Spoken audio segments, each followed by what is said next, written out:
Donc, alors, pour faire une courte introduction, hein, je vais essayer de pas non plus. Tout le monde m'entend bien?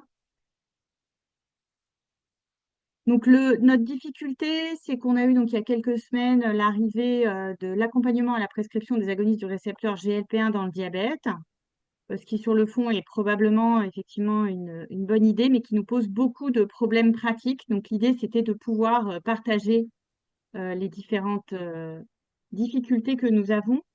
Donc, juste pour vous rappeler quelques chiffres, en fait, d'où ça part? Ça part du fait qu'il y a eu une explosion de la charge du coût des agonistes du récepteur GLP-1 en France, puisqu'on est passé en 2019 de 299 millions d'euros à 548 millions en 2023.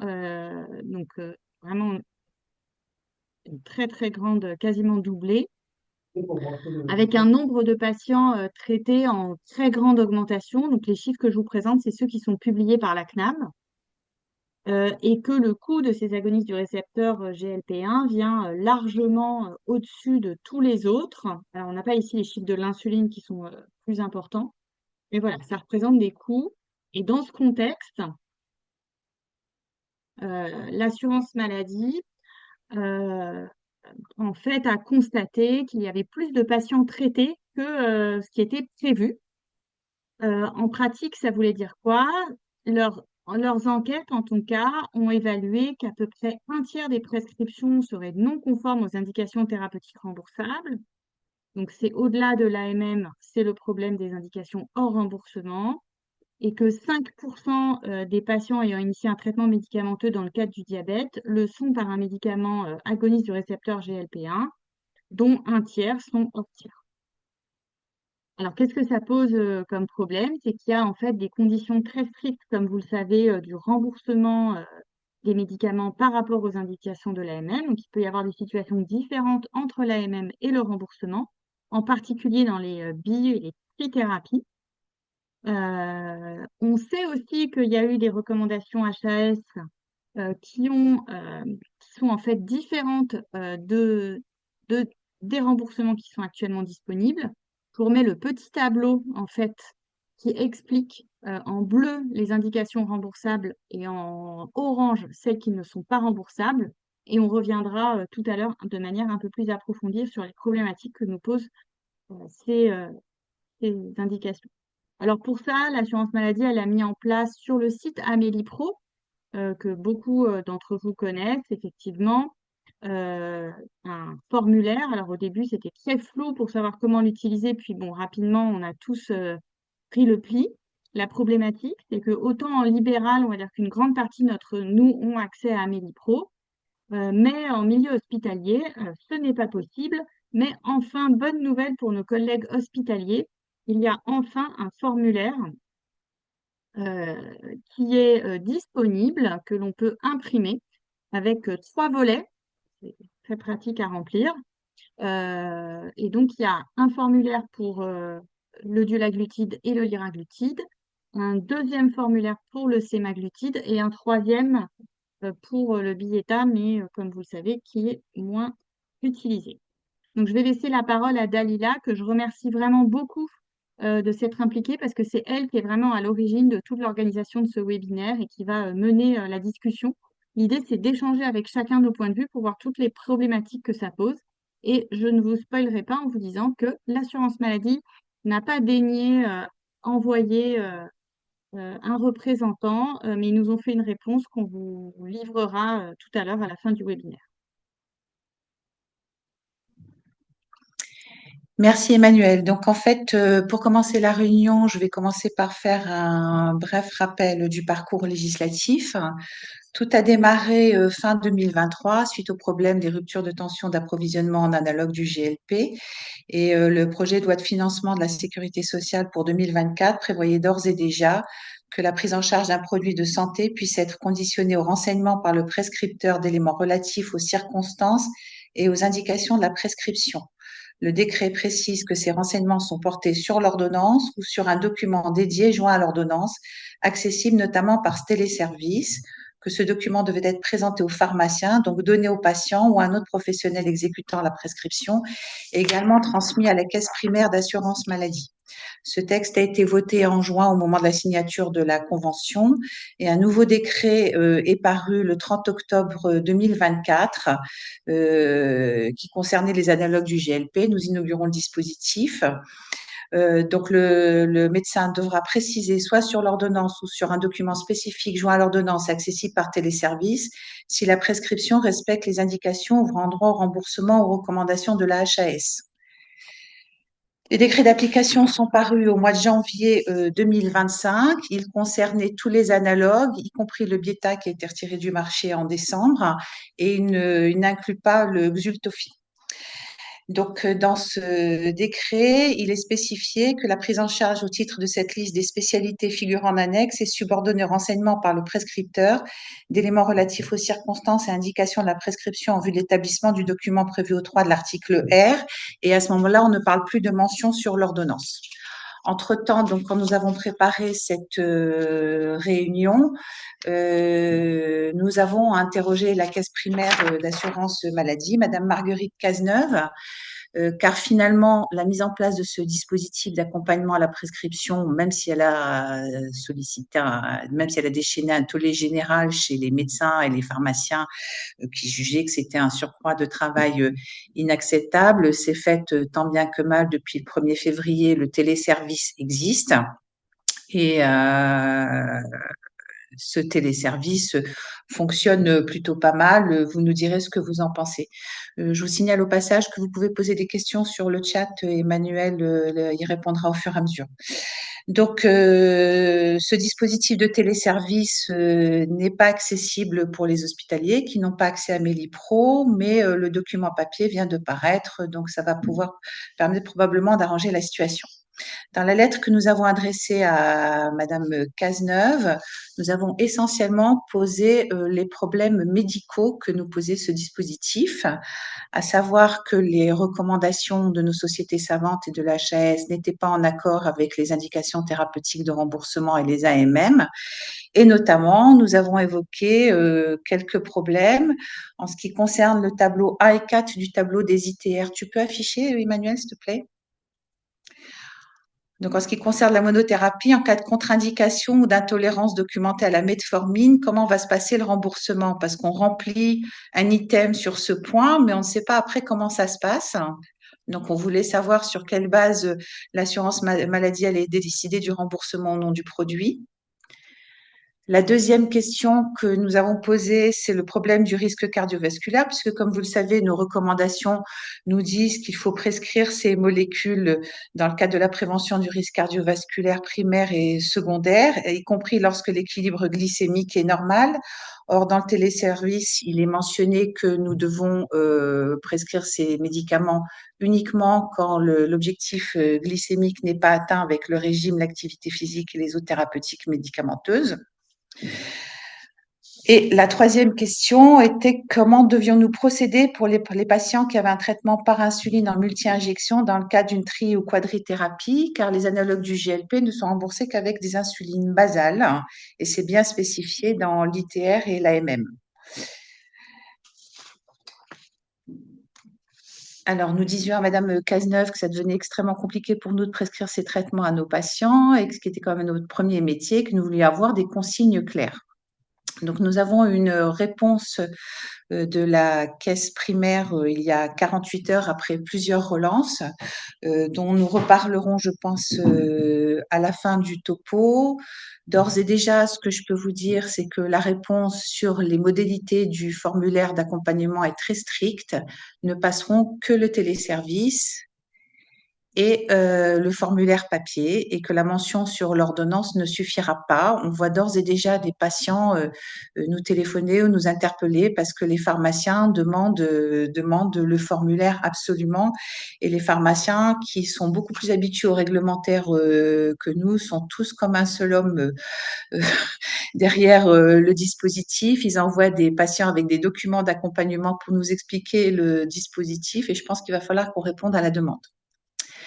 Donc, on va demander dans un premier temps à Maître Anaïs Français. Maître, qui est donc avocate spécialisée dans le droit médical. Pouvez-vous vous présenter, maître, en quelques mots?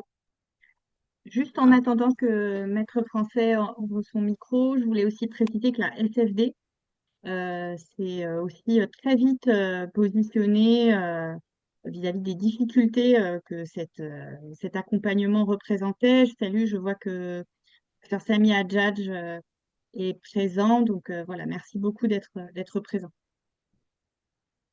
Et on était tout à fait alignés avec la position, bien sûr. C'est un, Il y a eu il y a eu un mot qui a été diffusé dans la lettre de la SFD pour pouvoir bien exprimer les mêmes préoccupations que celles de la FENAREDIA, mais de l'ensemble des acteurs de la table présents aujourd'hui. Merci beaucoup. Maître, Oui, merci beaucoup pour cette invitation sur une problématique qui m'avait un petit peu échappé puisque particulièrement récente. Donc effectivement, je suis avocate en droit médical. Je ne défends que les professionnels de santé exclusivement, médecins et autres. J'interviens donc dans le cadre de procédures civiles en responsabilité médicale, de procédures ordinales et également dans le cadre du contentieux de la sécurité sociale. C'est un petit peu dans ce cadre que je vous dirai deux ou trois mots ce soir. Voilà, merci beaucoup, maître. Bon, le problème ne se pose peut-être plus beaucoup maintenant, mais néanmoins, nous avions posé une question, celle du secret médical. Est-ce que l'on pouvait mettre sur une ordonnance la mention du diagnostic et de la situation du patient sur des ordonnances destinées aux pharmaciens et transmettre des informations de ce type à la caisse primaire d'assurance maladie? Je crois que vous avez un petit peu dépassé le sujet. Oui, j'avais regardé. Alors effectivement, on ne met pas d'informations médicales et de diagnostic sur une ordonnance, mais effectivement, la problématique est résolue puisque vous avez maintenant ce formulaire avec les trois volets qui peut être remis. Donc c'est la solution la plus bien sûr la plus protectrice, outre bien sûr le Amélie Pro pour ceux qui en disposent. Donc non, on ne met rien sur une ordonnance à l'exception de NR dans l'hypothèse où votre prescription ne remplirait pas l'indication thérapeutique remboursable. Mais sinon, rien d'autre. D'accord. Et donc, pour les collègues qui ne disposent pas du téléservice ou qui n'auraient pas accès au formulaire, il faut éviter, bien entendu, je suppose, de faire un certificat médical détaillé, détaillant l'état du patient associé à la prescription. De toute façon, Ou est-ce qu'on on peut, ou évite. est-ce qu'on peut se, ou est-ce qu'on peut se dire que si c'est le patient qui le présente, que ça passe par le patient, après tout, c'est lui qui remet des informations sur son état de santé au pharmacien, en prenant le Alors, deux risque de la choses. divulgation? Alors, deux choses, vous savez, c'est assez compliqué le secret professionnel, hein. Le secret professionnel, on ne peut violer le secret médical que quand on est autorisé par la loi à le faire. Donc là, il n'y a pas de dérogation légale en ajoutant un élément à cette ordonnance, étant précisé en outre que la CPAM a fait correctement son travail, puisqu'elle vous met ce formulaire avec ce triple volet et avec le volet qui permet ensuite aux pharmaciens de délivrer. Alors effectivement, c'est prévu par les textes. Effectivement, vous remettez cet élément au patient et c'est le patient lui-même qui remet ce document au pharmacien qui procède ensuite à la délivrance. On ne fait pas de certificat, de toute façon, c'est mon conseil qui est global. On ne fait pas de certificat. Globalement, le certificat, c'est un nid à souci pour les médecins. La rédaction des certificats, c'est un autre sujet, mais là, le certificat n'est pas prévu par les textes et vous avez une possibilité autre. Pourquoi vous embêter à rédiger un certificat quand vous avez de toute façon un formulaire qui vous est proposé et qui permet de répondre aux questions qui sont posées par la caisse pour permettre le remboursement secondairement de la molécule. Très bien, donc c'est très clair. Donc le Alors, la secret, deuxième moi, question. j'ai plus de difficultés, mais effectivement, dans la loi de finances, initialement, il y avait la notion de l'ordonnance. Je pense que tout le monde s'est aperçu que c'était une violation potentielle du secret médical, de sorte que ça ne ressort plus maintenant aucunement des textes et des conseils. Et sur Amélie, dans les conseils qui sont donnés aux professionnels de santé, il n'est plus fait état de cette problématique. Très bien. La deuxième question que nous voulions vous poser était la suivante. Nous sommes confrontés à une AMM qui définit un cadre de remboursement restreint qui n'est pas en accord avec les recommandations de nos sociétés savantes et de l'HAS qui sont plus larges. En cas de problème d'effet secondaire grave, de non-remboursement de la CPAM, quelle est l'instance qui prévaut en cas de plainte ou de réclamation des sommes indûment remboursées? AMM, ITR, ANSM, société savante, HAS? Je dois vous avouer que c'est un petit peu compliqué puisque dans votre question, il y a plusieurs problématiques et plusieurs problématiques juridiques avec plusieurs contentieux possibles. Donc, le premier contentieux, et c'est bien pour ça que la Caisse met en œuvre ce dispositif, c'est la répétition d'un dû. Vous avez rappelé les chiffres au début liés à ces prescriptions médicales. Donc, c'est la répétition d'un dû dans l'hypothèse où où la prescription serait hors l'indication thérapeutique remboursable. Donc là, le fondement pour la Caisse, c'est l'ITR.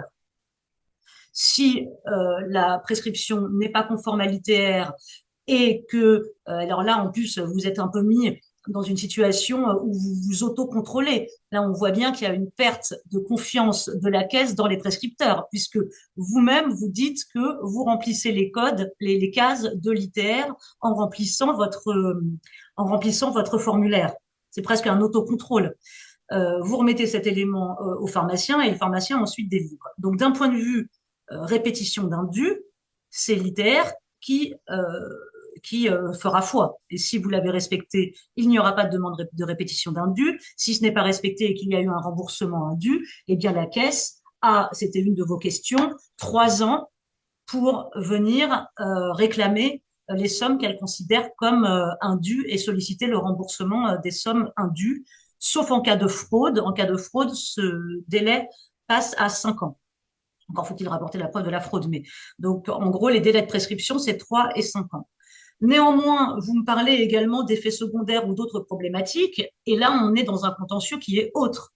On sera dans un contentieux éventuellement civil, dans l'hypothèse où votre patient aurait des effets secondaires du traitement. Et là, effectivement, un expert serait désigné, et là, il se prononcerait sur les recommandations de la HAS, sur les recommandations de vos sociétés savantes, etc., pour savoir si les soins que vous avez pratiqués étaient conformes ou non aux données acquises de la science. Mais là, on est sur du cas par cas, patient par patient, en fonction des éléments que vous pouvez rapporter.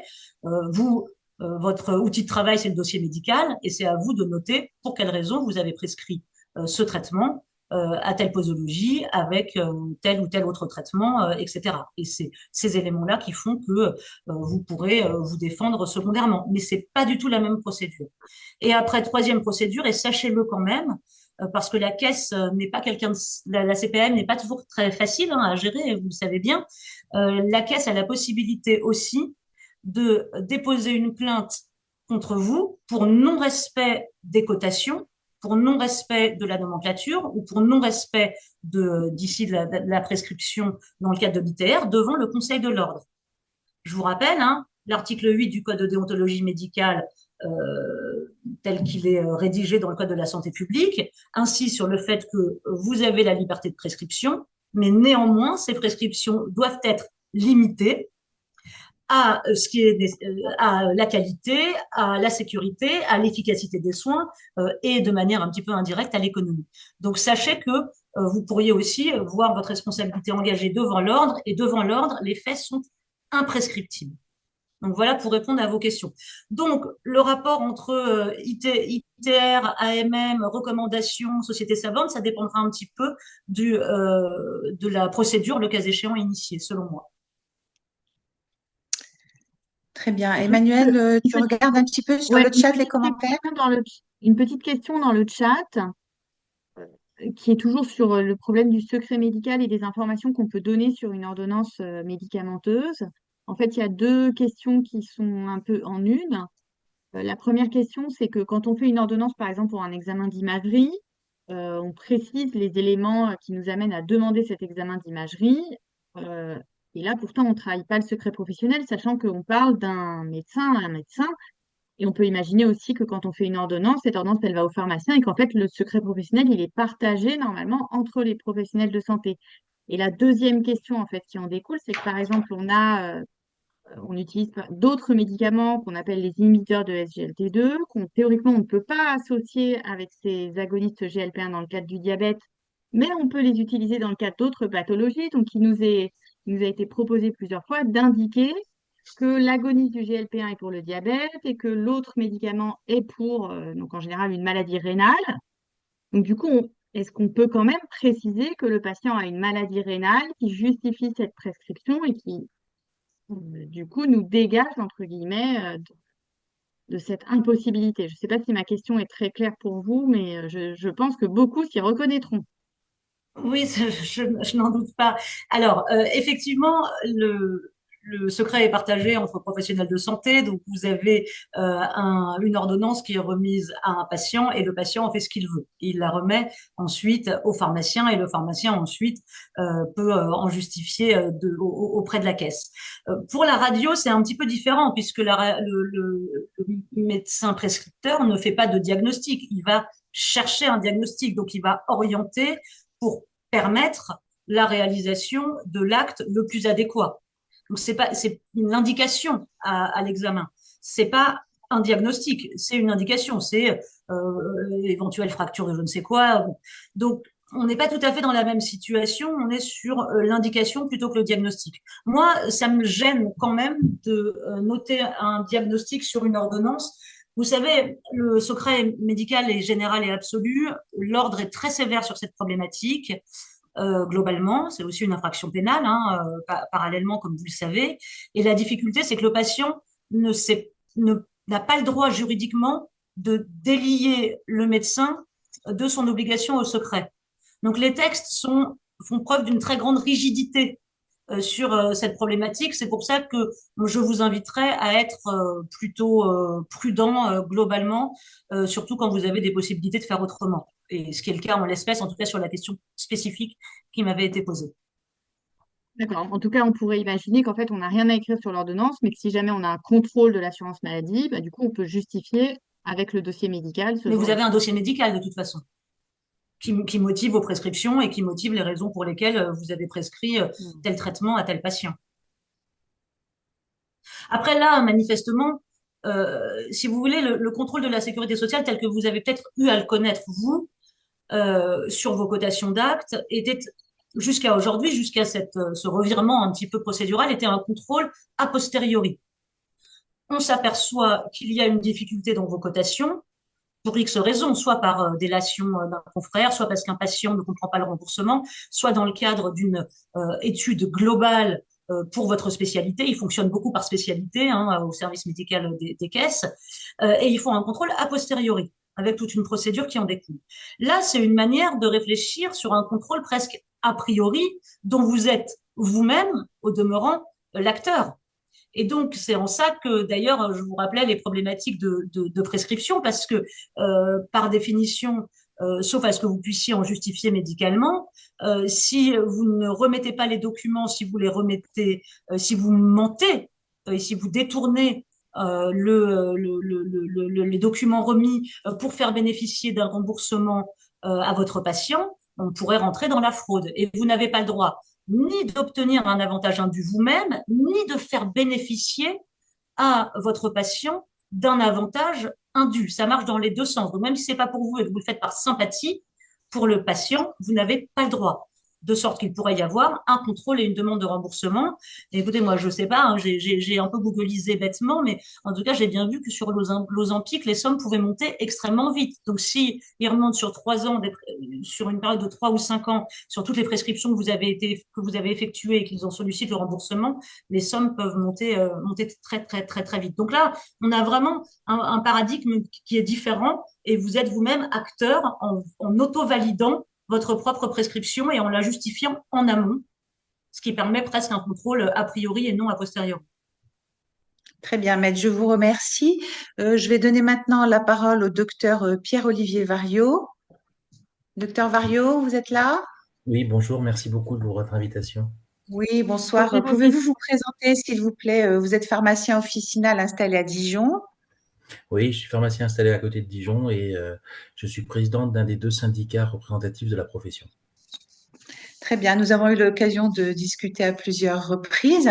Nous aimerions savoir en fait, parce que nous avons vu que vous aviez fait un écrit au mois de janvier concernant ce dispositif d'accompagnement à la prescription des analogues du GLP assez virulent au nom de l'USPO. Et vous aviez donné des consignes aux pharmaciens, notamment en leur disant que si les patients n'avaient pas le formulaire, ils devaient payer, que vous éditiez une feuille de soins et que c'était charge à lui de voir s'il était remboursé ou pas. J'aimerais un petit peu connaître peut-être les remontées de terrain, comment ça se passe, ce que vous disent vos confrères, ce que vous en pensez, quelles consignes vous avez l'intention de leur donner maintenant. Je sais que les pharmaciens sont très habitués aux réglementaires, donc en général, ils suivent comme un seul homme, se notant derrière qu'il y a un enjeu économique. Donc voilà, donc pouvez-vous nous expliquer si c'était un peu votre position? Alors, si vous voulez, la position que j'ai faite dans le communiqué de presse que vous avez vu, en fait, fait suite à ce que j'appelle pour moi un millefeuille administratif qui est de plus en plus pesant et qui est de moins en moins, en tout cas, pour un millefeuille goûteux et digeste.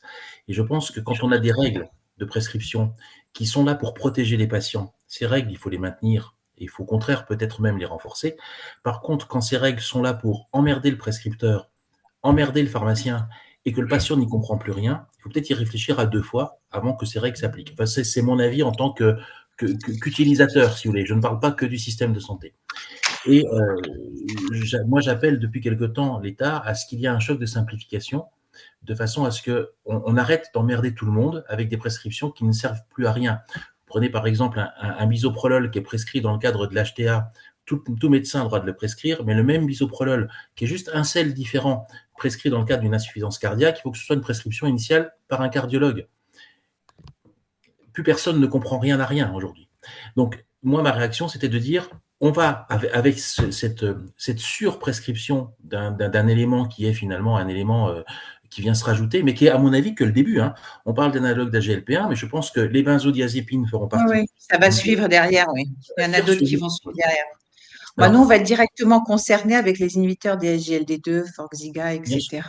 De toute façon, c'est la molécule qui va suivre. Mais pour en Mais revenir à la... Oui? quand on voit aussi le nombre de boîtes de Forxiga qui sort, je pense que ça fera partie des boîtes qui bientôt seront aussi avec le même genre de choses.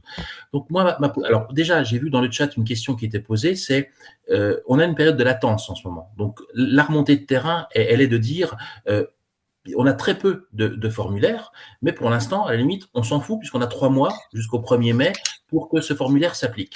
Enfin, ce Alors, formulaire d'après la réponse que nous avons eue de l'assurance maladie, apparemment, dès la fin du mois de février, il y avait déjà 10% des patients qui présentaient le formulaire dans les officines. Et à la date d'il y a quelques jours, plus de 40% des prescripteurs avaient déjà rempli un formulaire. Ce chiffre Alors, augmente de façon dynamique au fil des semaines. ça, je vais vous dire, c'est du bluff ce qu'ils vous ont répondu, ils ne peuvent pas le savoir, parce que nous, on a obligation de coter un code quand on a le formulaire, un code à 1 centime d'euro, hein, c'est pas un code qui nous fait gagner de l'argent, et ce code, il y a à peu près 60% des logiciels pharmaciens qui ne sont pas en capacité de le coder. Donc, c'est le seul code qui permettra de dire si le pharmacien a eu entre les mains ce formulaire. Et aujourd'hui, voilà, c'est impossible à savoir. La seule chose que je peux vous dire, c'est que j'ai fait faire une étude avant d'arriver. Il y a aujourd'hui 600 000 codes qui ont été envoyés durant tout le mois de février. Je ne sais pas combien d'analogues de la GLP1, toutes molécules confondues, sont prescrits par mois, mais je pense qu'on est à bien plus que 6 millions de boîtes. Donc, voilà, ça c'est une chose. Ce formulaire, pour moi, me pose 2 soucis. Le premier, c'est que maintenant, il commence à être falsifié.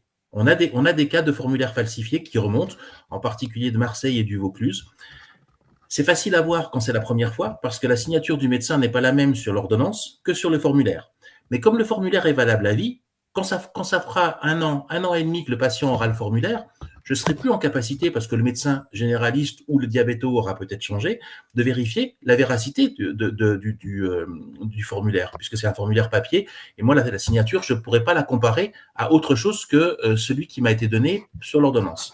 Ça, c'est la première Alors chose. justement, nous avions discuté de cette problématique-là et j'y ai un petit peu réfléchi. Il y aurait peut-être une solution parce que quand nous en avions parlé, vous aviez dit que vous, les pharmaciens, vous n'aviez pas accès au formulaire de téléservice directement avec la carte vitale du patient. Mais est-ce que par contre, justement, dans le cadre de la prévention des fraudes de formulaires, vous pourriez pas demander un accès spécifique à l'assurance maladie simplement quand vous rentrez la carte vitale pour enregistrer l'ordonnance.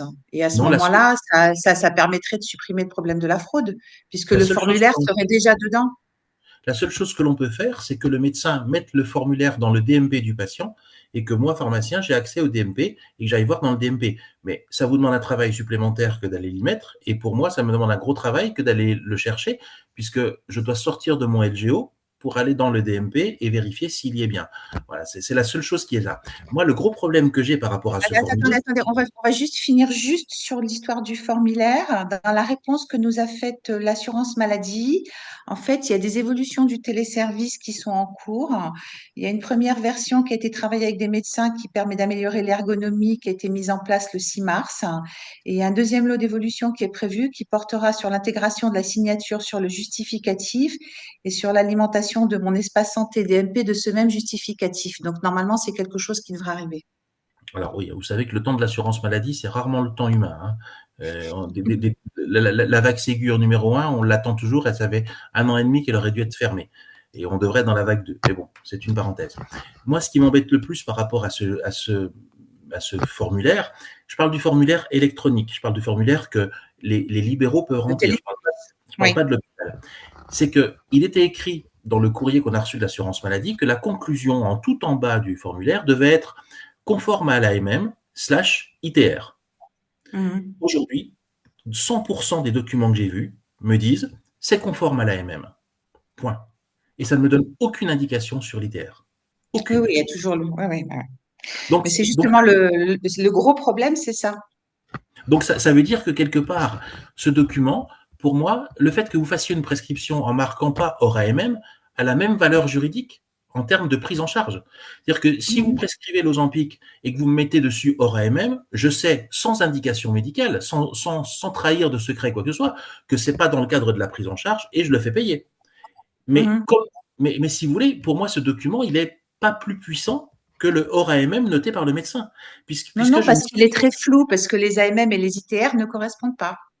Et en fait, il y a des AMM et les ITR sont plus restrictifs par rapport aux AMM. Voilà. Donc là, moi, dans la pratique, j'ai jusqu'au 1er mai pour demander à mes patients de demander à leur médecin de trouver le formulaire. Et si jamais au 2 mai, puisque le 1er est en férié et je ne suis pas de garde, donc je n'aurai pas ce problème-là, au 2 mai, si je n'ai pas le formulaire, je ne pourrai pas le faire prendre en charge. Ça veut dire que je vais pénaliser le patient parce qu'il n'aura pas forcément 70, 75 € à mettre dans un traitement pour le prendre. Et si vous voulez, tout à l'heure, vous avez vu, au tout début, il a été donné les chiffres de l'explosion, entre guillemets, de la prescription des analogues de la GLP-1. On avait demandé à l'assurance maladie de sortir les cas où on était hors AMM pur. Est-ce que vous savez combien de pourcentage de boîtes, c'était sur l'Ozempic, hein, mais bon, c'est quand même le plus représentatif, hors rupture, il y a de non-conformité à l'AMM. C'est moins de 3%. Donc, emmerder toutes 2 professions pour moins de 3% de fraude, honnêtement, ça fait mal. Donc, moi, j'entends la lutte contre la fraude et on ne peut pas ne pas être contre, hein, c'est nos impôts, c'est notre argent, on ne peut être que pour la lutte contre la fraude. Mais faisons quelque chose qui soit efficient, pas quelque chose qui alourdisse tellement que, de toute façon, ce ne sera très peu fait. Alors, l'assurance maladie me dit ah ben si, les médecins sont très contents de remplir ça. Moi, quand j'en parle avec mes confrères médecins, ils me disent tous que ça les emmerde. Ils ne me disent pas que ça leur fait plaisir. Et est-ce que éventuellement vous auriez des idées d'action conjointes que l'on pourrait mener, médecins, pharmaciens, auprès de la caisse d'assurance maladie? Alors, on va avoir du mal parce que maintenant c'est passé dans la loi. Donc on va avoir du mal à aller contre la loi. Ça m'embête terriblement. Ce serait qu'une règle de l'assurance maladie, je me dirais on peut. Il y a une autre règle qui est en train d'arriver et qui va prendre les patients très très en otage. Ça va être l'interdiction que nous aurons de faire une dispensation de médicaments sans la carte vitale pour les médicaments du diabète, les médicaments au-delà de 300 € et les stupéfiants. Et moi je suis désolé, mais j'ai des petites mamies qui ne se déplacent pas parce qu'elles ne peuvent pas bouger, elles envoient l'infirmier, elles envoient leur voisine, elles envoient leur commissionnaire et elles ne donnent pas forcément la carte vitale. Ça, c'est une règle assurance maladie. Donc ça, on peut se battre. Mais contre la loi, à moins d'aller critiquer la loi dans une juridiction quelconque, je ne vois pas comment on peut faire. Elle est passée, cette loi. Elle est passée. La seule chose qu'on peut faire, c'est de faire un tel barouf avec les associations de patients qu'on peut faire reculer l'assurance maladie, peut-être. Tout à l'heure, vous disiez qu'il pouvait y avoir une indication sur l'ordonnance. Bon, cette indication, alors je vais prêcher pour ma paroisse, c'est pas tant le secret médical, parce que je pense qu'on le partage, le secret médical. Quand j'appelle un confrère médecin pour parler avec lui d'un patient, on partage le secret médical. C'est que cette ordonnance, elle va aller dans les services administratifs aussi. Et c'est ça qui m'embête le plus. Bah C'est oui. pas que moi je puisse l'avoir ou qu'un infirmier puisse l'avoir. C'est pas ça qui m'embête. C'est que le liquidateur de l'assurance maladie, il va savoir pourquoi Madame Michu elle a de l'Ozempic. Et ça m'embête. Mais certains médecins nous disent j'écris sur l'ordonnance que c'est conforme et ils l'écrivent en toutes lettres. Moi j'ai vu des ordonnances où c'est écrit. Voilà, ça m'embête. Alors j'ai vu aussi dans le chat qu'on parlait de la e-prescription ou de la prescription électronique. On va régler le problème que des libéraux. La e-prescription ou la prescription électronique n'est pas encore disponible et ne le sera pas avant quelque temps à l'hôpital. Donc, une fois de plus, on n'a pas tous les éléments pour pouvoir dire on va changer quelque chose. Donc, je pense que vous l'avez dit, maître, vous êtes responsable de la prescription et moi de la dispensation. Il faut responsabiliser tout le monde autour de la table. À mon avis, c'est bien plus intéressant de responsabiliser tout le monde, que chacun soit dans son juste précaré, plutôt que d'emmerder les gens à aller faire un papier qui sera perdu par les patients. Tôt ou tard, il sera perdu par les patients. Donc, vous allez faire quoi? Aller le rééditer? Et pour me faire, je suis tout à fait d'accord avec tout ce que vous avez indiqué. Et en plus, pour rendre les choses encore plus complexes, si le médecin veut entrer le document dans le DMP, il doit préalablement demander l'autorisation au patient et donc le noter dans son dossier médical ou faire remettre un papier à faire signer. Donc c'est effectivement sans fin et c'est C'est normal. effectivement Mais des c'est lourdeurs normal de administratives. demander. Mais c'est normal de demander l'autorisation. C'est pas une Bien contrainte. sûr, Jean-François, c'est normal. Bien Voilà. C'est sûr. complètement normal. C'est pas un Mais art. Je dis pas que c'est pas normal, je dis que ça fait un cumul de tâches administratives pour une prescription. C'était tout. Et si vous voulez, on en est à un point où l'assurance maladie que j'ai interrogée la semaine dernière, c'était jeudi dernier, en tête-à-tête, hein, c'est pas fait par mail ou par téléphone, où je leur dis que on a la difficulté par rapport à ce document qui pour moi n'est pas assez précis quant à l'indication de la prise en charge par l'assurance maladie. Ils nous répondent on va faire une tolérance. Mais moi, les tolérances d'assurance maladie, je les connais. Elles durent 1 an, 2 ans, 3 ans. Et puis le jour où ils ont décidé que la tolérance n'existait plus, eh ben, ils se retranchent derrière la loi en disant ça n'est pas été indiqué comme ça, on va faire des indus à tout le monde. Et là, ça va pleuvoir. Et quand on va aller devant un juge administratif, il va nous répondre monsieur, moi je vous aime bien, hein, j'ai rien contre vous, mais la loi, c'est la loi. Donc, tant que je n'ai pas un écrit de la part de l'assurance maladie ou une lettre de couverture me disant on acceptera le remboursement, même si l'ITR n'est pas donné, juste par la définition de l'AMM, par la position de l'AMM, nous, on ne prendra pas de risque. C'est impossible de prendre un Alors, risque. donc sur ce point, on a eu une réponse de l'assurance maladie.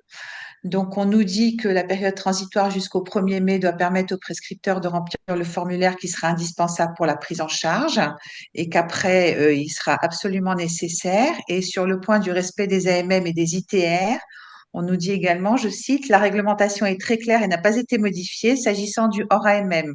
Aucun médicament prescrit hors AMM n'est et n'a jamais été pris en charge, même s'ils sont recommandés dans ces indications. Dans le cas des indications comprises dans l'AMM et recommandées par la HAS sans qu'elles fassent partie aujourd'hui des indications remboursables, des discussions avec le ministère et la HAS sont en cours pour engager les prochaines étapes. À ce stade, le dispositif se concentre sur le bon respect de l'AMM et des ITR. Enfin, nous rappelons que si la liberté de prescription telle qu'elle est définie par le Code de déontologie n'est bien sûr pas négociable, le prescripteur doit par ailleurs tenir compte de l'AMM et des indications remboursables et indiquer au patient lorsqu'il s'en écarte, comme cela est prévu par la loi. Donc, en fait, la réponse est très claire. Ah oui, elle est très claire, mais dans un premier temps, ils vous répondent que hors AMM égale non-remboursement. Ça, c'est une évidence pour tout le monde. Personne ne va remettre ça en cause.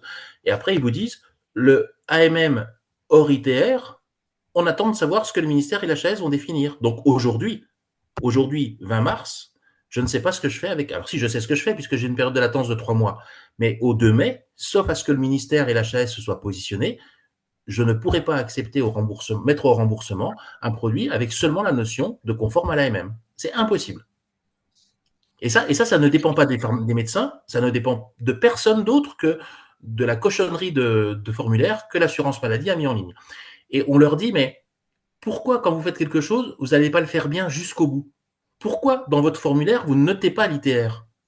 Pourquoi on n'a pas cette notion-là? Pourquoi ne pas l'avoir sorti dès le début? Enfin, je veux dire, ils ne l'ont pas pondu en une nuit, ce formulaire. Forcément, il est né dans Mais la par tête de... contre, l'ITR, elle figure dans le Vidal sur la monographie. On a tous le tableau maintenant. Donc, en fait, on peut s'y référer pour prescrire. Après, c'est à nous de mentionner sur la prescription si on est dans le cadre ou pas. Ah, parce que vous allez en plus du formulaire me noter sur la prescription que c'est conforme à l'ITR?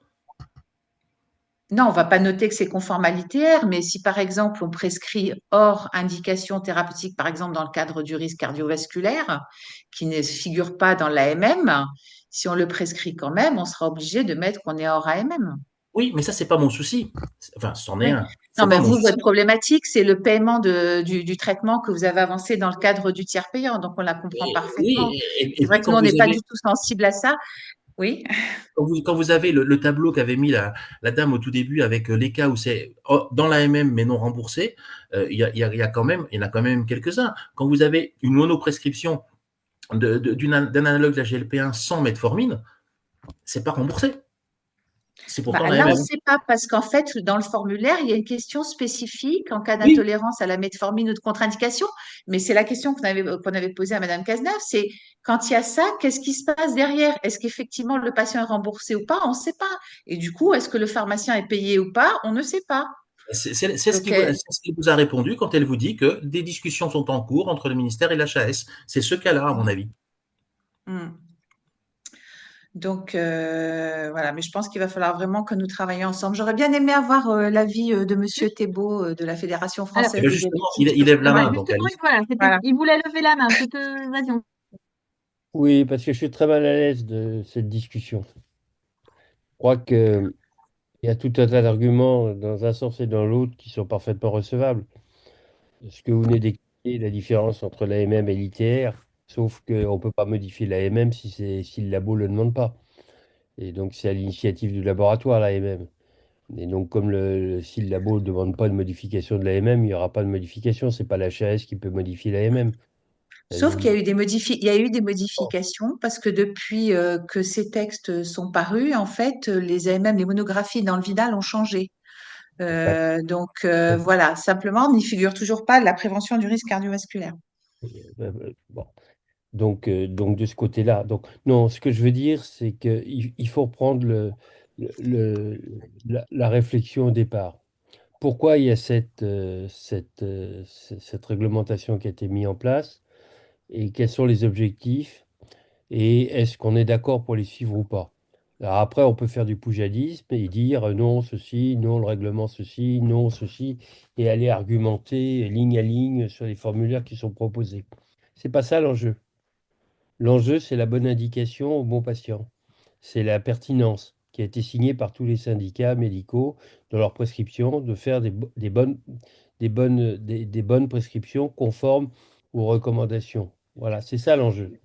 Bon, pour cet enjeu, il se trouve que on a malheureusement ce agonistes GLP-1 historiquement un mauvais exemple. Quand on s'est trouvé dans la situation de pénurie en 2023, la NSM a fait des recommandations de modération d'initiation de traitement. Elles n'ont pas du tout été suivies par les prescripteurs. Plus 20% d'augmentation de nombre de boîtes d'Ozempic dans cette période-là, alors qu'on disait il y a une pénurie, ne prescrivez pas plus. C'est ça qui a entraîné ces mesures.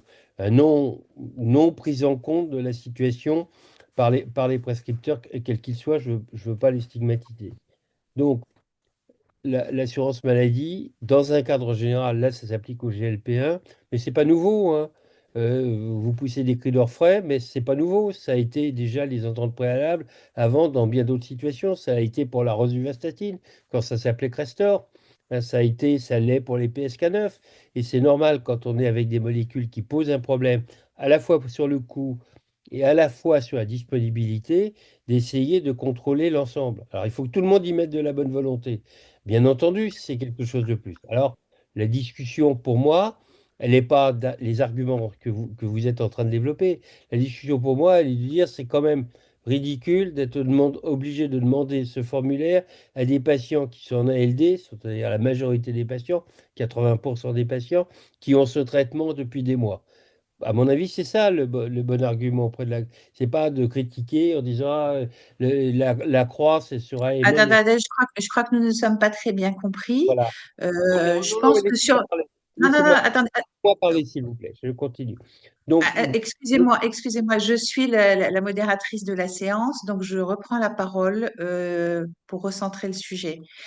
Nous avons bien dit que finalement, l'histoire du formulaire, ça rentrait progressivement dans les mœurs et que cela posait pas de problème. Nous, ce qui nous importe le plus, effectivement, c'est de pouvoir prescrire à nos patients les molécules qu'on pense être bonnes pour eux, en accord avec les recommandations de nos sociétés savantes sur la base d'articles et d'études qui ont été réalisées, et que dans ce contexte, avec les restrictions des ITR, nous n'étions pas en mesure de le faire.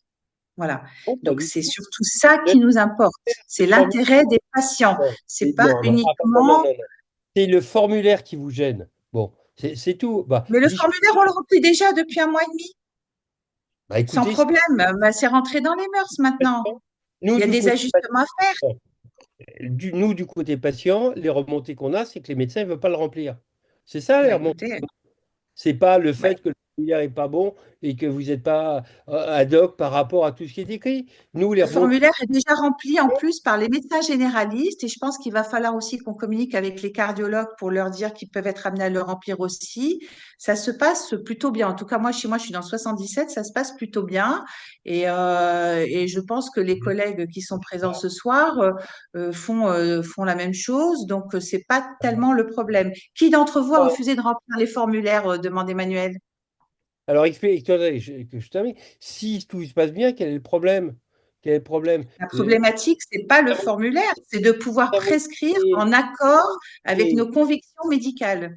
nous avons signé avec la SFD, nous avons signé une lettre à l'assurance maladie pour dire c'est trop compliqué, le problème, on n'a pas le temps, le formulaire, on n'arrive pas. C'était ça le problème, c'est pas le contenu du Oui, formulaire. entre-temps, le discours a changé et nous nous sommes attachés à Alors, développer les aspects médicaux de la problématique.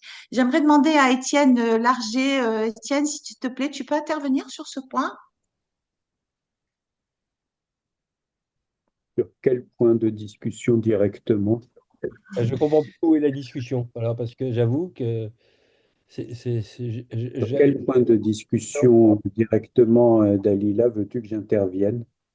Sur la mise en accord des indications thérapeutiques de remboursement et les recommandations de nos sociétés savantes, comment on va pouvoir mettre ça en adéquation pour pouvoir prescrire tranquillement sans prendre le risque de voir que les patients ne sont pas remboursés ou que les pharmaciens ne sont pas payés pour les produits qu'ils ont avancés. Donc, tout au long de la discussion, Jean-François était là, tout au long de la discussion et des réunions à la Haute Autorité de Santé pendant l'élaboration des recommandations dites 2024, j'ai constamment dit, attention les amis, il faut que nos recommandations soient en accord avec l'AMM d'une part, avec les conditions de remboursement d'autre part. On m'a fait attention à cela et on m'a dit de toute façon, la dernière personne entre les mains de qui passe le document et qui passera tout cela au peigne fin, c'est l'assurance maladie et le collège de la Haute Autorité de Santé. Il y a effectivement, Jean-François peut en témoigner, eu un très long délai entre notre dernière réunion de travail qui était fin décembre et la publication. Il est certain que ces 5 mois ont été 5 mois de discussion entre le collège de la HAS et l'assurance maladie.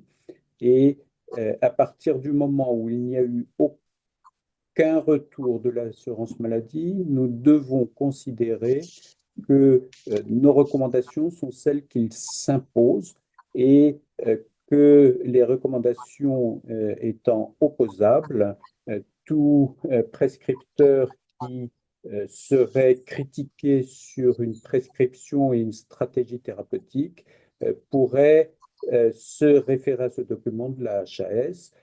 En tout cas, ça a été abordé. Je ne sais pas s'il y a des minutes de toutes les discussions des groupes de travail à la HAS, ça a été abordé et c'est peut-être à Madame, un maître français d'intervenir sur le caractère opposable ou non opposable des recours de la HAS. Nous avons soulevé le problème, la question à chaque étape. On a fait des recommandations qui ont été validées par l'assurance maladie. Maître,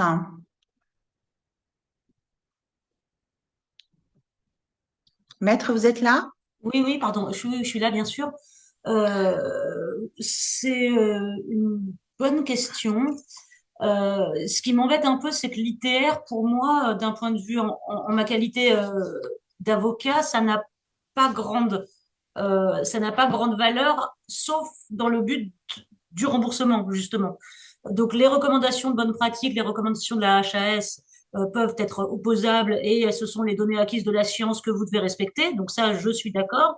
Mais en même temps, j'entends que c'est un effet entonnoir. C'est que l'ITR est plus petit, c'est des indications plus précises et moins importantes que les recommandations de la HAS, d'après ce que je comprends. D'après ce que je comprends. Et qu'il y En aurait tout cas, donc des indications, qu'il y aurait des cas d'indication pour vous qui seraient conformes aux données acquises de la science et aux recommandations, mais qui ne seraient pas remboursés. C'est ce que je comprends. Excusez-moi, c'est pas en- ça le problème. Le problème, c'est que l'ITR est plus large que l'AMM.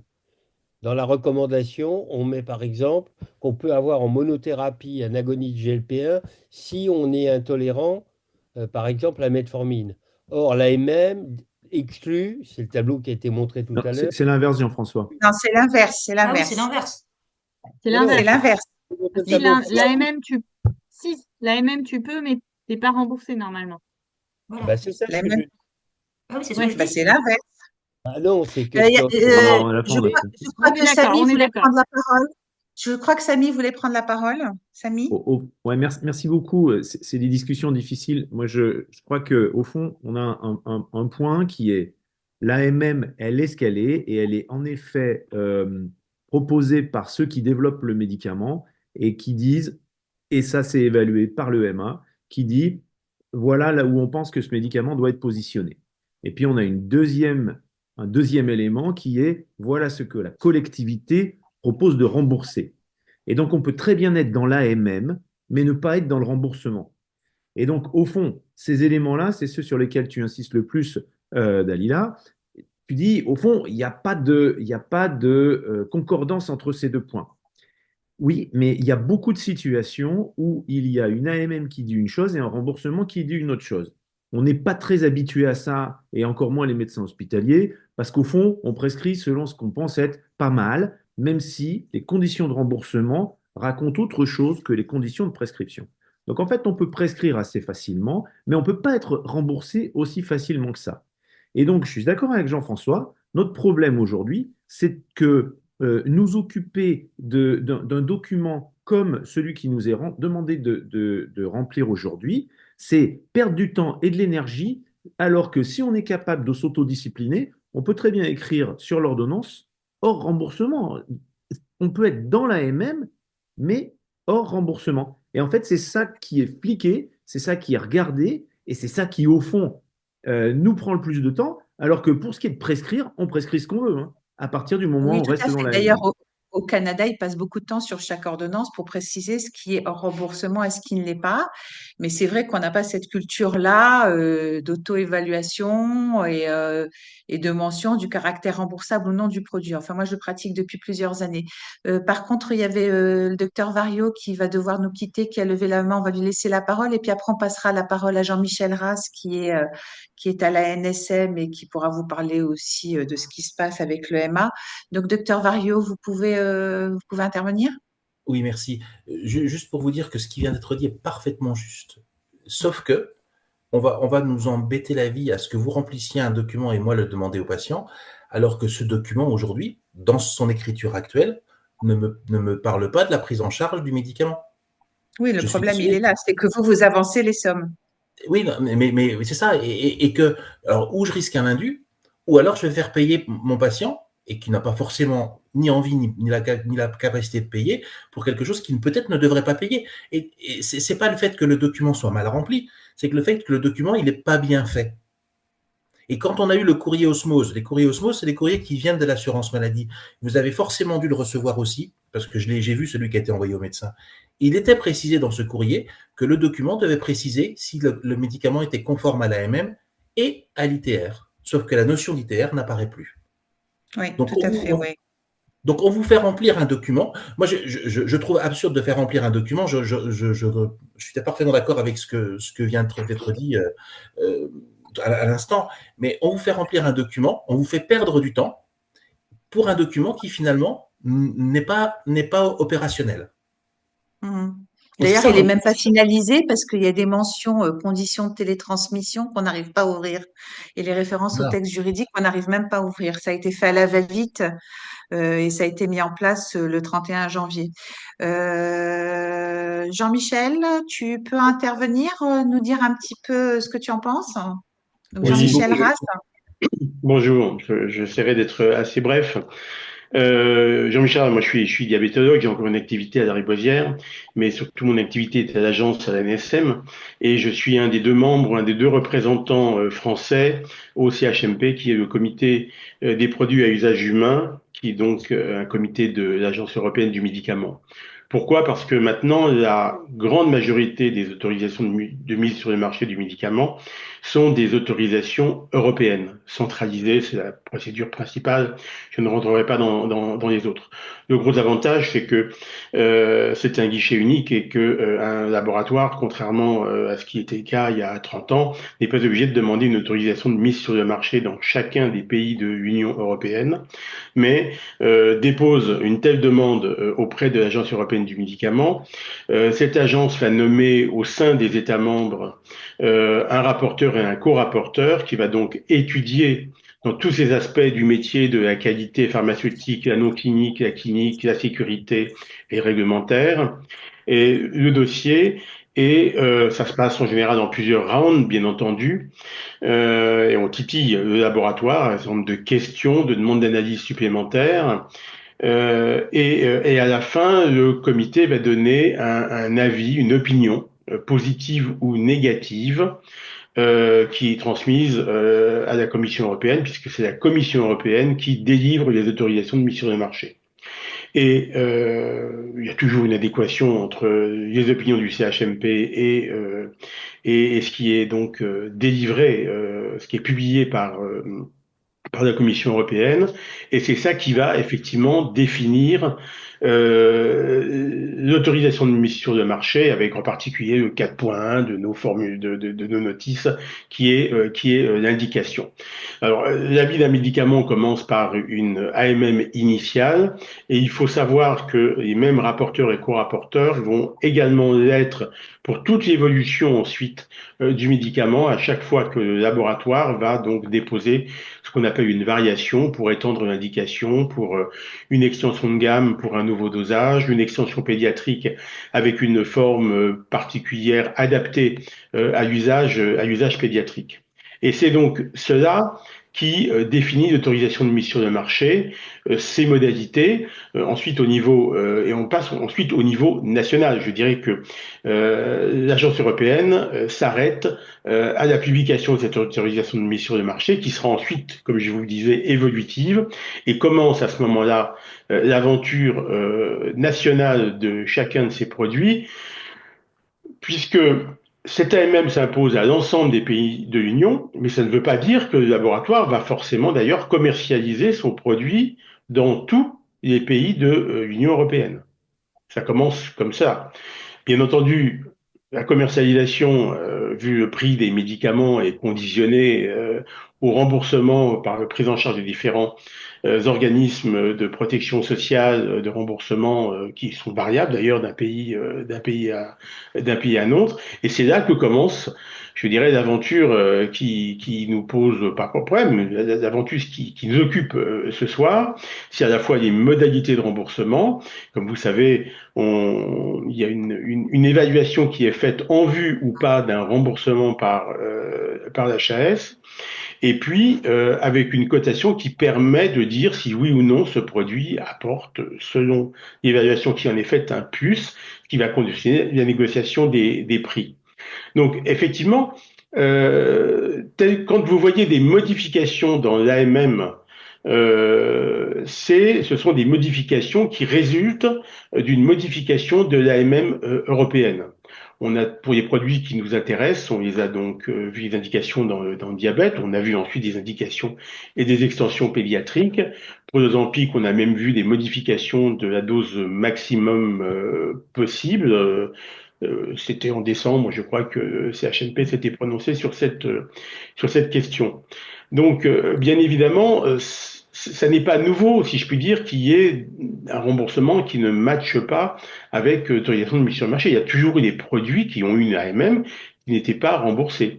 Si on prend le finastéride, par exemple, dans l'alopécie, eh bien, c'est un produit qui a eu une autorisation de mise sur le marché. On peut, bien entendu, prescrire sans aucun problème, mais il ne sera pas remboursé par l'assurance maladie. D'ailleurs, Là, évidemment, ce qui est plus... on a exactement la même problématique pour les GLP-1 et dans l'obésité actuellement, puisqu'il y a une AMM, Tout il à n'y a fait. pas de remboursement. Donc, c'est Là. vraiment, c'est ce que disait tout à l'heure professeur Hadjadj. Pour le coup, vraiment, c'est le GLP-1 est dans le viseur.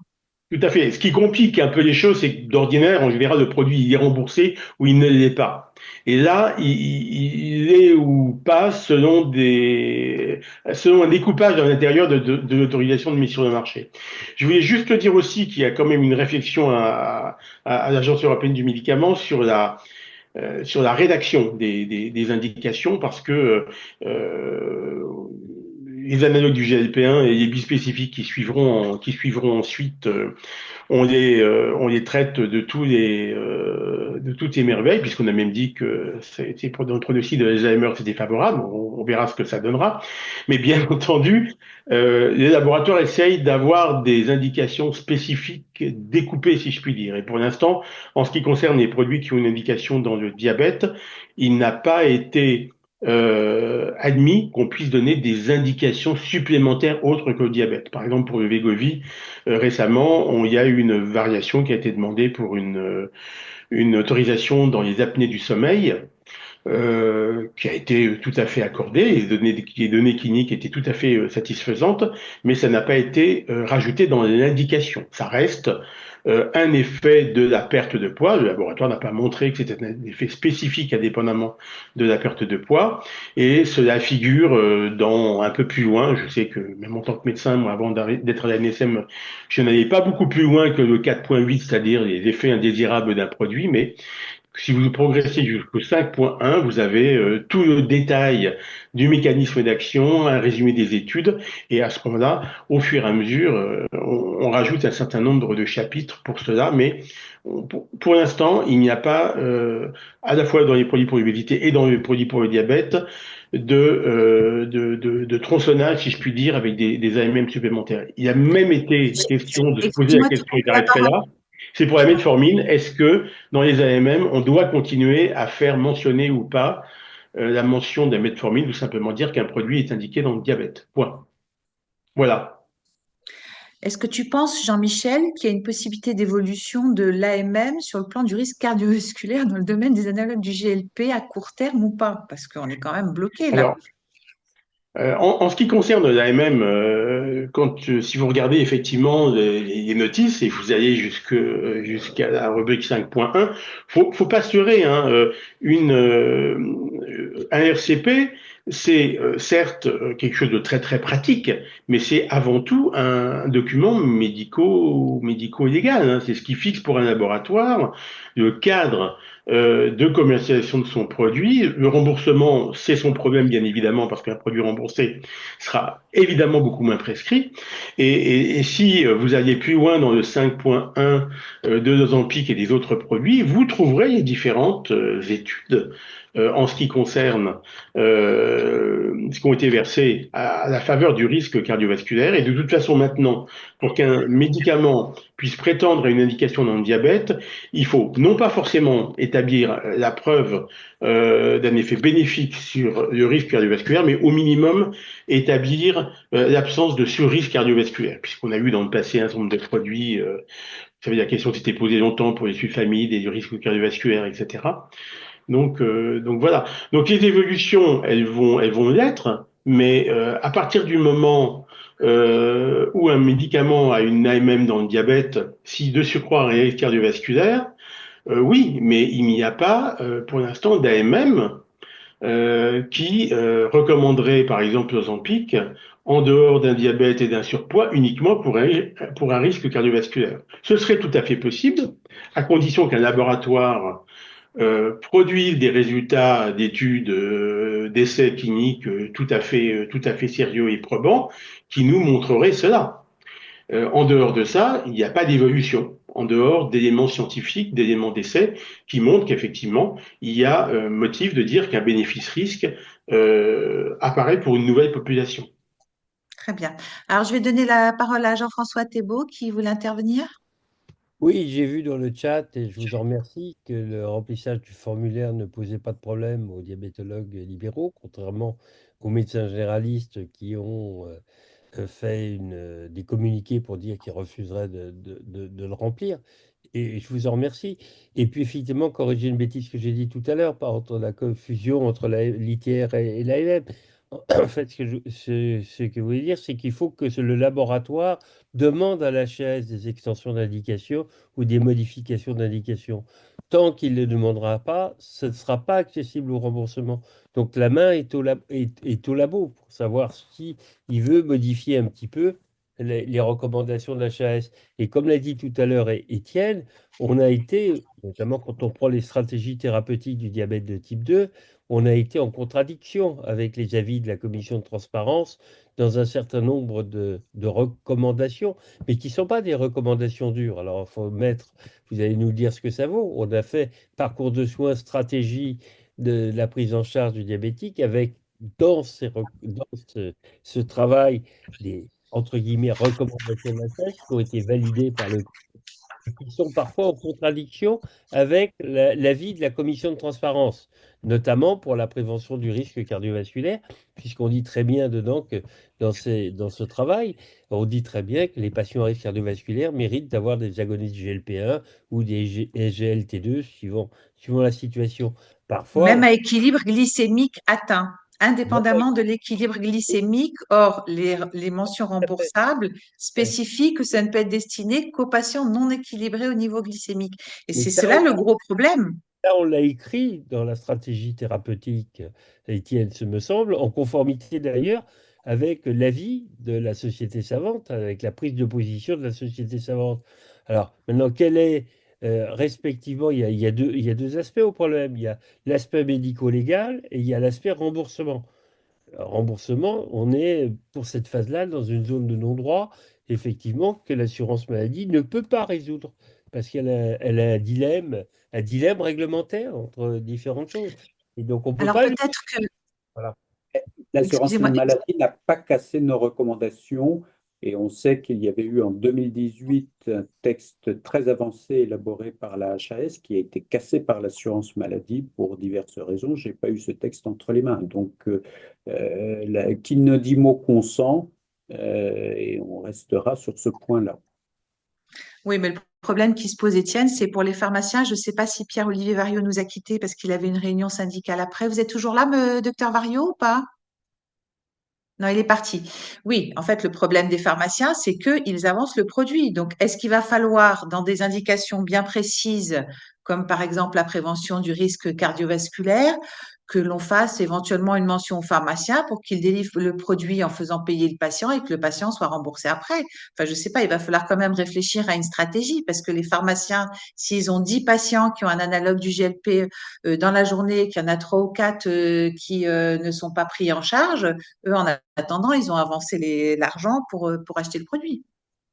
Vous avez parfaitement raison. Ma femme et moi, on a chacun un agoniste GLP-1. Mon pharmacien m'a dit, ne serait-ce qu'hier, que pour ma femme, pour des raisons mystérieuses, il n'avait pas été remboursé.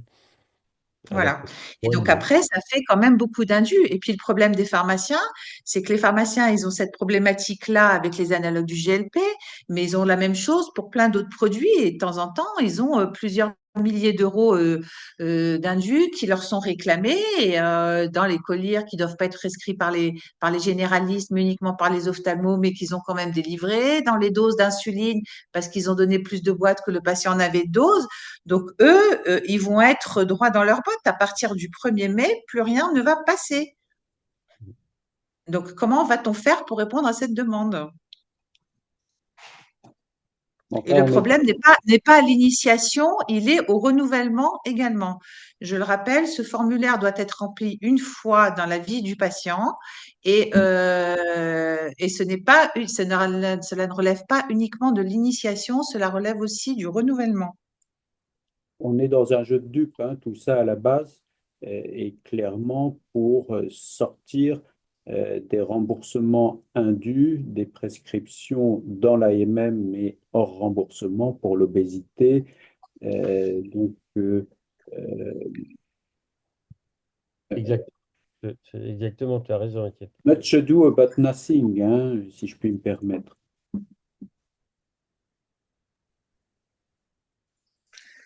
Quelqu'un d'autre va intervenir? Oui, alors, Emmanuel, je pense que après, ce qui nous pose problème aussi, c'est que l'assurance maladie, elle fait ça pour éviter les mésusages, qu'on soit bien d'accord, et qu'en fait, la population des endocrinologues, je ne pense pas, soit la plus grande pourvoyeuse de mésusages. Je ne dis pas que tout le monde est parfait, mais je suis pas sûre que dans les 3% de mes usages, on retrouve une grande majorité d'endocrinologues. Peut-être que je me trompe, mais ça aurait été intéressant que la CNAM nous donne ces chiffres, parce que forcément, elle les a. Alors que c'est nous, en fait, qui sommes le plus touchés. Je ne sais pas combien tout le monde en a, enfin, 40, 50, 80, 100, 150. Enfin, à l'hôpital, je ne sais pas comment vous faites pour remplir vos formulaires, parce que c'est un enfer de remplir les formulaires manuellement. Et c'est là où moi j'aurais bien aimé qu'on interpelle quand même l'assurance maladie en disant que voilà, quand il y a une prescription qui vient d'un médecin spécialiste, est-ce que elle pourrait être quand même regardée avec l'œil de l'expert du spécialiste? Moi je trouve que c'est quand même une grande difficulté qu'on a de devoir payer les pots cassés et c'est toujours les bons élèves et en plus c'est nous qui le faisons. Enfin, donc là, on est vraiment quand même dans une situation compliquée, je trouve, alors qu'on est peu nombreux. Et c'est là. Je ne comprends pas ta demande. Ta demande, c'est Ma de... demande, c'est qu'en fait, que les endocrinologues ne soient pas forcés de remplir l'ALP au moins pour les patients à 100%. D'accord. Ben, on est d'accord avec la fédération. Ça, c'est le C'est, point de... voilà. Je vois pas Enfin, de toute pourquoi. C'est façon, nous qui avons le plus de patients, c'est notre expertise. Les patients, ils viennent nous voir parce qu'ils ont des diabètes complexes.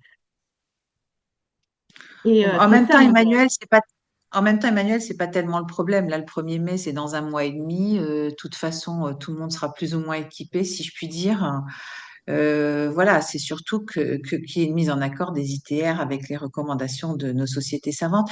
Et moi, Mais je me ça, c'est le demandais deuxième si point. éventuellement on pouvait pas profiter de la SFD pour essayer de donner un maximum de retentissement à cette problématique et puis d'en discuter avec les collègues cardiologues parce que eux aussi vont se retrouver en difficulté. Enfin, je ne sais pas où ça en est. Étienne, Samy, que disent les cardiologues? Vous avez des retours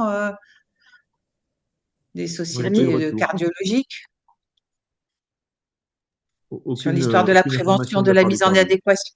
Pardon? Les cardiologues, Je dis pas. Vas-y, Étienne. les cardiologues européens ont été les premiers à mettre un coup de pied, enfin le pied dans la mare en disant indication numéro un dans le risque cardiovasculaire de deux classes thérapeutiques et pas de la metformine. Donc là aussi, hein, quand on dit qu'on s'appuie sur des recommandations, il me semble, maître français, que le droit européen s'impose toujours au droit français et que toujours le droit de dire qu'on s'appuie sur des sociétés savantes. Ouais, mais c'est pas tout à fait le problème, Étienne, parce que l'enjeu, c'est le remboursement ici. C'est Et le ça. remboursement, c'est la collectivité de chaque pays qui le décide. Et donc, même si sur le plan de la prescription, tu as tout à fait le droit de le faire de cette façon-là, le truc, c'est que tu dois dire au patient, je vous donne le médicament parce qu'il est bon pour votre santé, mais je vous le prescris alors que vous devrez le payer. Ça va être quand même compliqué pour nous, hein. Ça ne fait pas partie de notre Oui, mais culture. Voilà, ça fait pas partie de notre culture. Moi, personnellement, je l'ai pas mal fait au temps où les analogues du GLP n'étaient pas remboursés avec l'insuline basale. Et j'expliquais la situation aux patients, leur disant, voilà, le médicament n'est pas remboursé avec l'insuline. Néanmoins, si je vous le donne, ça va se passer comme ci. Si je vous donne autre chose, ça va se passer comme ça. Est-ce que vous acceptez de le payer? Et à ce moment-là, je faisais payer l'insuline parce que c'est ce qui coûtait le moins cher. Et il y avait quand même un patient sur deux ou sur trois qui acceptait de payer. Donc, je pense aussi qu'il faut que nous arrivions, nous, à vaincre nos propres réticences par rapport au remboursement, au non-remboursement du produit. Et je pense que si on arrive à les vaincre et qu'on explique aux patients, les gens, ils savent ce qui est bon pour eux et ils peuvent accepter de payer. Et après, c'est à nous, dans l'arsenal thérapeutique, de déterminer ce qui va leur revenir le moins cher. Je crois que Jean-Michel voulait prendre la parole.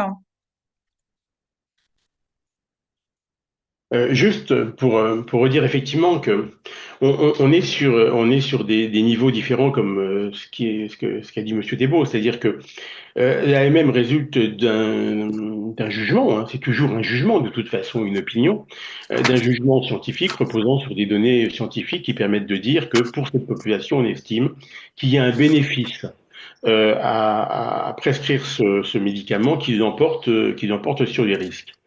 Ensuite, les questions de remboursement ne remettent pas en cause le bénéfice et le risque. Simplement, la société, l'assurance maladie, nos instances qui sont chargées de cette évaluation doivent dire si dans telle ou telle sous-population qui rentre dans l'AMM, on estime que oui ou non, ce bénéfice-risque doit être remboursé. Est-ce qu'on estime que cela vaut la peine de le rembourser? Et pas uniquement pour des questions de santé, mais pour des questions de budget, des questions sociétales, de priorisation, hein, des dépenses de santé. C'est bien ça c'est bien ça la différence. Je voulais juste te dire, parce que c'était au moment où je suis arrivé là, je parle uniquement en tant que représentant européen, mais je suis à la NSM depuis 2016. Souvenez-vous, c'était exactement le même problème pour les inhibiteurs de SGLT2 qui la France a fait quand même longtemps de la résistance au remboursement de ces produits. Et c'est pour ça que, aux questions que vous dites, mais comment peut-on faire pour évaluer les choses, je pense que les sociétés savantes ont effectivement un rôle important. Parce qu'à un moment, pour les GLT2, quand ils ont commencé par faire irruption, si je puis dire, dans les recommandations européennes et nationales en très bonne place, à un moment, les choses deviennent un petit peu intenables quand les recommandations sont telles qu'on ait remboursement.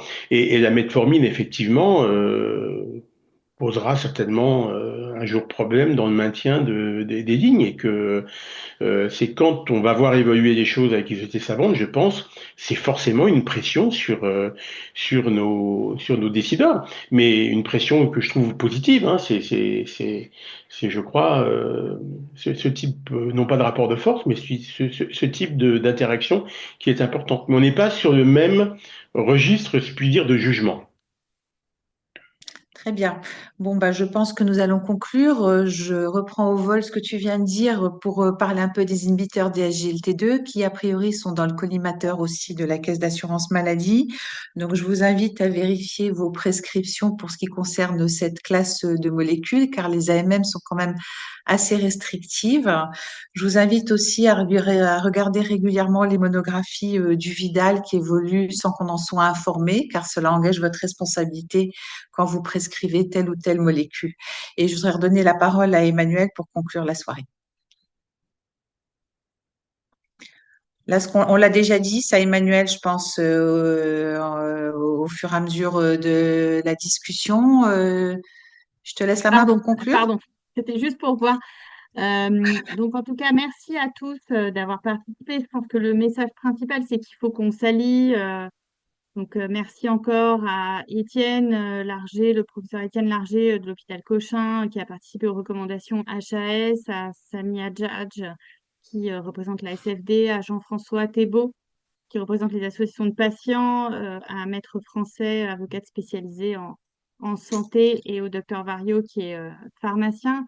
Moi, je pense que si on s'allie tous pour essayer de trouver des messages simples pour pousser aussi que les négociations entre la HAS et la CNAM avancent rapidement pour qu'il y ait quand même, parce que c'est là où on est aussi très grande problématique, c'est de mettre en accord les remboursements et les recommandations. Et là, on est toujours entre deux feux.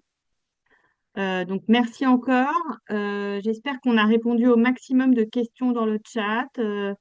On a donné différentes positions. Est-ce qu'il faut quand même forcer les choses? Est-ce qu'il faut faire payer les patients? On n'a pas la réponse ce soir. Je pense qu'après, chacun peut...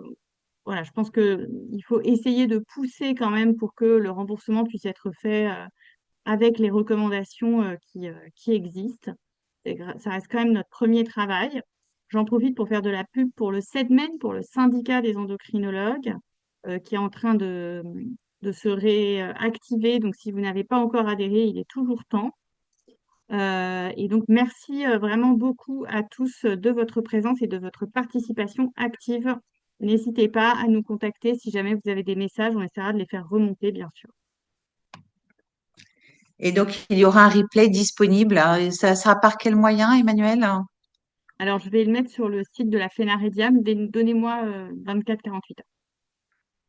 Très bien. Bah, écoutez, merci beaucoup et bonsoir à tous.